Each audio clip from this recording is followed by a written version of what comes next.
farxad iyo caafimaad ku haata ayaamaha fadhiga leh ee ciida. Ciid mubaarak.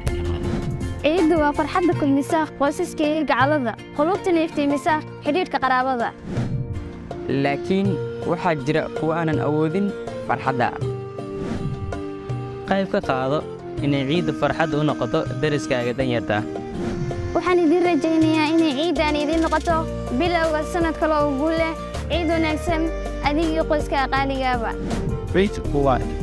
فوإسلام ووتي عيدكم مبارك وكل عام وأنتم بخير. Eid Mubarak, wishing you peace, happiness, and prosperity. بايرامس مبارك also